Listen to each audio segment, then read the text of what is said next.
Maybe I could just say a few words at the beginning that would help frame how we think about this. There are two things that matter in a criminal investigation of a subject. What did the person do? And when they did that thing, what were they thinking? When you look at the 100 years plus of the Justice Department's investigation and prosecution of the mishandling of classified information, those two questions are obviously present. What did the person do? Did they mishandle classified information? And when they did it, did they know they were doing something that was unlawful?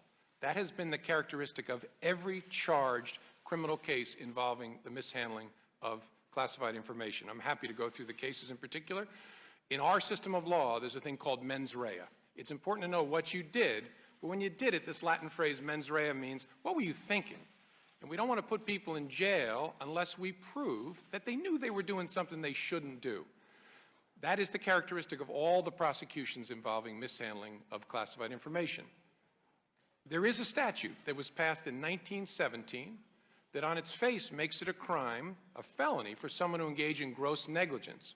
So that would appear to say, well, maybe in that circumstance, you don't need to prove they knew they were doing something that was unlawful. Maybe it's enough to prove that they were just really, really careless, beyond a reasonable doubt. At the time Congress passed that statute in 1917, there was a lot of concern in the House and the Senate about whether that was going to violate the American tradition of requiring that before you're going to lock somebody up, you prove they knew they were doing something wrong. And so there was a lot of concern about it. The statute was passed. As best I can tell, the Department of Justice has used it once in the 99 years since, reflecting that same concern.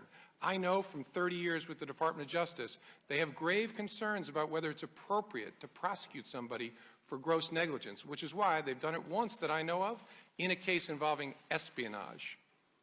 And so when I look at the facts we gathered here, as I said, I see evidence of great carelessness, but I do not see evidence that is sufficient to establish that Secretary Clinton or those with whom she was corresponding both talked about classified information on email and knew when they did it, they were doing something that was against the law.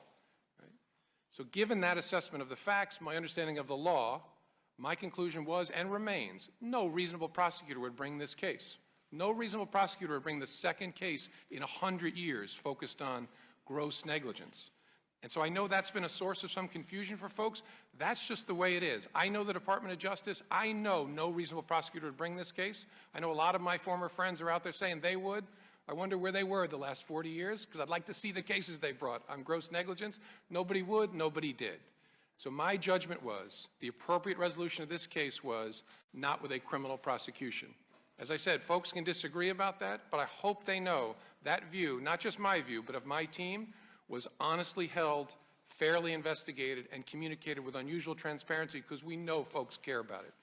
So I look forward to this conversation. I look forward to answering as many questions as I possibly can. I'll stay as long as you need me to stay because I believe transparency matters tremendously. And I thank you for the opportunity.